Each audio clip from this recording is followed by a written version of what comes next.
அனைவருக்கும் வணக்கம். என்னடா வணக்கத்தை போட்டுட்டு அந்த பக்கம் இந்த பக்கம் திரும்பி திரும்பி பார்க்குறேன்னு பார்க்குறீங்க. இந்த தமிழ்நாட்டுக்கு முத்தான 3 ஆண்டாச்சே கொடுத்தேன்னு ஒரு நல்லவர் வல்லவர் சுற்றிக்கிட்டு தெரிஞ்சார். அவரை தாங்க தேடுறேன், எங்கே தேடி கண்ணுக்கே சிக்க மாட்டுறாரு. சரி ரைட்டு விடுங்க, அவர் நம்ம ஆளுதான், எப்பயும் சும்மா தான் இருப்பாப்புல, எப்போ வேணாலும் பார்த்துக்கலாம். ஒரு கேமரா தூக்கிட்டு முன்னாடி வேணால் போதும், நான் இந்த அறிக்கையில்ன்ட்டு முன்னாடி கொண்டு வந்து முகத்தை காமிப்பார், எப்போ வேணாலும் பார்த்துக்கலாம். இப்போ என்னன்னா, அந்த தேசிங் ராஜா படம் நம்ம எல்லா பேரும் பார்த்துருப்போம். அதில் அந்த சூரி வந்து மாமா கழுத்து தனியாக, மூளை தனியாக, ஈரல் தனியாக, குடல் தனியான்னு தனித்தனியாக பிரித்து அப்படிம்பார். இப்போது அந்த காமெடி படப்பாணியில் தமிழ்நாட்டில் கிட்னி தனியாக, லிவர் தனியாக, இதயம் தனியாக, மூளை தனியான்னு தனித்தனியாக பிரித்து உடல் உறுப்புகளோட விற்பனை படுஜோராக நடந்துக்கிட்டு இருக்கு. இப்போ நம்ம அந்த காணொலியில் முழுமையாக அதைத்தான் பார்க்க போகிறோம். இதுக்கு யாரும் உதவி செய்கிறாங்க, விதிமுறைகளை மீறி இதெல்லாம் எப்படி இந்த உடல் உறுப்புகள் கடத்தப்படுது அப்படின்னு சொல்லி தான் நம்ம இந்த காணொலியில் முழுமையாக பார்க்க போகிறோம். தமிழ்நாட்டில் சேலம், கோயம்புத்தூர், நாமக்கல், ஈரோடு, திருப்பூர், கொங்கு பெல்ட்டில் தான் இந்த உடல் உறுப்புகளை ஆட்டையை போடுற கும்பல் வந்து தன்னுடைய கைவரிசையை காமிச்சிருக்குது. இந்த உடம்புங்கிறது நமக்கு ஆண்டவன் கொடுத்த ஒரு வரப்பிரசாதங்க. அவர் அந்த ஏழை மக்களோட வறுமையை பயன்படுத்தி, அந்த வறுமையின் விளிம்பு நிலையில் இருக்காங்க இல்லையா, அந்த மாதிரி மக்களை தேர்ந்தெடுத்து, அந்த கந்து வெட்டி கொடுமை தாங்க முடியாமல் அந்த எப்படி சொல்லுவது, வறுமையின் விளிம்பு நிலையிலுக்கு போயிட்டாங்களா அந்த மாதிரி மக்களை தேர்ந்தெடுத்து இந்த ஒரு புரோக்கர் கும்பலை வந்து தன்னுடைய வேலையை காமிச்சு அந்த ஏழை மக்களோட உடல் உறுப்புகள்லாம் எடுத்து விற்பனை செய்யறதை தனது வாடிக்கையாக வச்சிருக்கு. நம்மளாம் இது வரைக்கும் மாங்காய் வித்து பார்த்துருப்போம், தேங்காய் வித்து, வெண்டைக்காய் வித்து, சுண்டக்காய் வித்து, கொய்யாக்காய் வித்து, இந்த மாதிரி பார்த்துருப்போம். ஆனால் இப்போ இருக்கக்கூடிய வறுமையின் விளிம்பில் இருக்கக்கூடிய மக்கள் எல்லாம் தன்னுடைய உடல் உறுப்புகளவே டொனெக்ட் பண்ணுற அளவுக்கு வந்துட்டாங்க. சேலத்தில் சவுந்தரராஜன் அப்படிங்கிற ஒரு ஆள், இவர் தான் இடைத்தரகராக இருந்து செயல்படுறாரு. இந்த சவுந்தரராஜன் வந்து என்ன பண்ணுறாருன்னா, இப்போ அந்த பகுதியில் இருக்கக்கூடிய அந்த ஏழை மக்கள் இருப்பாங்க இல்லையா, அந்த கணவனை இழந்த பெண்கள், அந்த வாழ முடியாமல் நிர்கதியாக நிற்கக்கூடிய குடும்பங்கள், அந்த கந்து வெட்டி கொடுமை தாங்க முடியாமல் அந்த தற்கொலை நிலைக்கே போகிறாங்க இல்லையா, அந்த மாதிரி குடும்பங்களை தேர்ந்தெடுத்து உங்களுக்கு நாங்கள் உதவி செய்கிறேங்க, சொல்கிறது மட்டும் ஒரு 2 நாள் 3 நாள் மட்டும் கேட்டால் போதும், உங்கள் மொத்த கடனுமே நான் அடைச்சிடறேன் அப்படின்னு சொல்லி அந்த ஏழை மக்களை மூளை செலவு செஞ்சு அவங்கள இங்கேருந்து கொச்சினுக்கு கூட்டு போகிறாரு. கேரளாவுக்கு கொச்சினுக்கு கூட்டு போய் அங்கே இருக்கக்கூடிய ஒரு பிரபல லாட்ஜில் தங்க வைக்கிறாரு.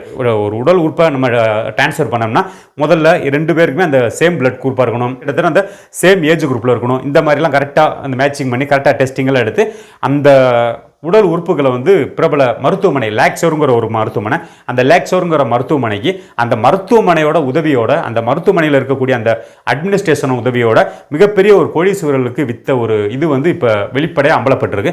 சவுந்தரராஜன்கிற ஒருவர் என்ன பண்ணுறாருன்னா, மருத்துவமனை தொடர்பு கொண்டு பேசுகிறாரு. அந்த மருத்துவமனை வந்து என்ன பண்ணுதுனாக்க, அந்த மிகப்பெரிய கோடீஸ்வரங்களாக இருப்பாங்களா, அந்த மிகப்பெரிய கோடீஸ்வரங்க இருப்பாங்க, அவங்களுக்கு பணம் ஒரு பெரிய விஷயமாகவே இருக்காது. அவங்களுக்கு தேவை என்ன, உயிர் வாழணும். அதுக்காக ஏதோ ஒரு கிட்னி ஃபெயிலியர் ஆனவங்க, இல்லை லிவர் ஃபெயிலியர் ஆனவங்க, இல்லை ஒரு இதய அறுவை மாற்று சிகிச்சை, இந்த மாதிரி இதெல்லாம் இருக்கக்கூடிய அவங்களுக்கு பணம் ஒரு பெரிய பொட்டாவதிர கோடீஸ்வரங்களுக்கு, அந்த மாதிரி நபர்கள்லாம் பல கோடிகளை கொட்டி அந்த மருத்துவமனைக்கு கொடுத்து, எனக்கு தேவை ஒரு இதயம், ஒரு கிட்னி, நீங்கள் என்னமோ பண்ணிக்கோங்க அப்படின்னு சொல்லி அந்த மருத்துவமனை அணுகும்போது அந்த மருத்துவமனை இந்த மாதிரி இடைத்தரகர்களை வச்சு இந்த வறுமையின் விளிம்பில் இருக்கவங்க, அந்த புலம்பெயர் தொழிலாளர்கள், அந்த கேட்பதற்கு நாதியற்று இருக்காங்கல்ல, அந்த மாதிரி மக்களை பர்டிகுலராக தேர்ந்தெடுத்து இவங்க கொண்டு போய் அந்த உடல் உறுப்புகளை திருடுறதா அவங்க வாடிக்கை வச்சிருக்காங்க.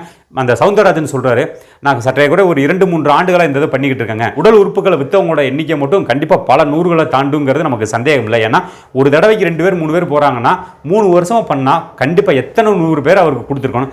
சவுந்தரராஜன்கிறவர் பெரிய ஒரு பணக்காரஞ்சிக்கிட்ட இருந்து மிகப்பெரிய ஒரு பல்கான தொகையை வாங்குறாரு. 30 லட்சம், 40 லட்சம், 50 லட்ச ரூபான்னு மிகப்பெரிய ஒரு தொகையை வாங்கி அந்த தொகையில் இவர் முக்கால்வாசி கமிஷன் எடுத்துட்டு அந்த வறுமையின் விளிம்பு நிலையில் இருக்கக்கூடிய அந்த ஏழை மக்களுக்கு கேவலம் ஒரு 2 லட்சம், 3 லட்சம், 4 லட்சம், 5 லட்சம், இதுக்கு முந்தின அந்த அதிமுக ஆட்சியில் விட மக்கள் வந்து அந்த வீட்டில் இருக்கிற அண்டா குண்டாவத்தை வித்துக்கிட்டு இருந்தான், வீடு வாசலை வித்துக்கிட்டு இருந்தான். ஆனால் இப்போ இந்த திராவிட மாடல் ஆட்சியில் மக்கள் அதையெல்லாம் கடந்து ஒருபடி மேலே போய் தன்னோட உடல் உறுப்புகளை விற்று வாழ வேண்டிய ஒரு சூழ்நிலைக்கு மக்கள் வந்திருக்காங்கன்னா எங்கள் ஐயா திராவிட முதல்வர் எந்த அளவுக்கு ஆட்சி செஞ்சுக்கிட்டு இருக்காருன்னு நம்ம ஒரு நிமிஷம் யோசிச்சு பார்க்கணும்.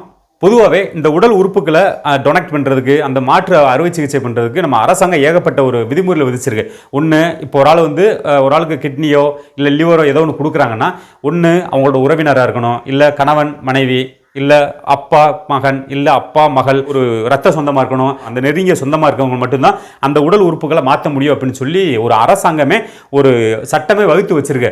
ஆனால் இந்த சவுந்தரராஜன்கிற என்ன பண்ணுறாருன்னா, அந்த சட்டத்தில் இருக்கக்கூடிய ஓட்டைகளை பயன்படுத்தி இந்த அழைச்சி கொண்டு போகிற நபரும் அங்கே அந்த மிகப்பெரிய கோடீஸ்வரர்கள் அவரும் ஒரு ஏகப்பட்ட நிகழ்ச்சிகளில் நேராக சந்திச்சது மாதிரி, இவங்க 2 பேரும் ஒரு உறவினர்கள் மாதிரி காமிச்சு, 2 பேரும் ஒரு கணவன் மனைவி மாதிரி, இல்லை ஒரு அண்ணன் தம்பி மாதிரி காமிச்சு அந்த போலியான ஆவணங்களை தயார் பண்ணி இந்த உடல் உறுப்புகள் உறுப்புகளை திருடுறதவே இந்த சவுந்தரராஜன் வந்து வாடிக்கையாக வச்சிருக்காரு.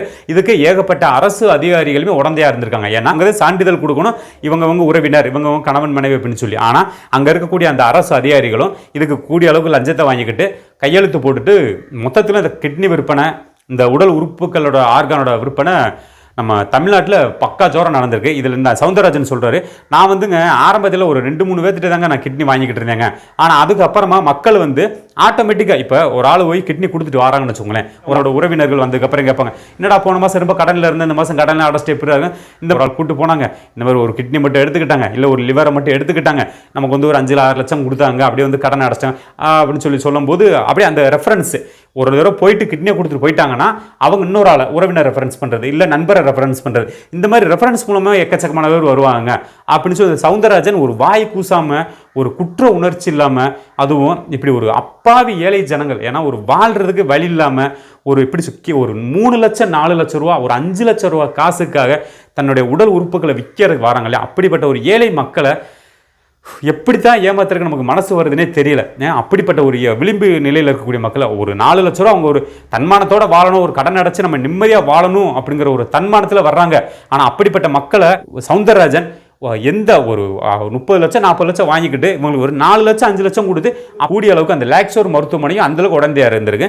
இப்போ நம்ம அந்த செய்தியாளர் குழுவை அந்த சவுந்தரராஜன்கிட்ட பார்த்து நேராக கண்டுபிடிச்சிட்டாங்க. நேராக கண்டுபிடிச்சி அந்த மருத்துவமனைக்கு நேராக ஃபோன் பண்ணி பேசுகிறாங்க. நேராக ஃபோன் பண்ணி பேசும்போது அந்த சவுந்தரராஜன் எப்பயும் போல் அந்த ஸ்போர்ட்டிவாக பேசுகிறாரு.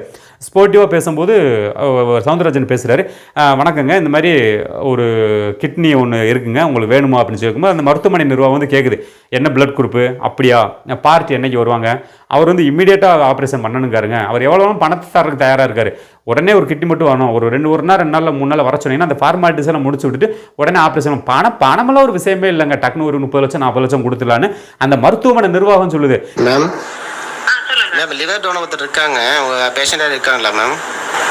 புரியல. லிவர் டோனர் இருக்காங்க, பேஷண்ட் யாராவது இருக்காங்களா, லிவர் டோனர் தேவைப்படுமா?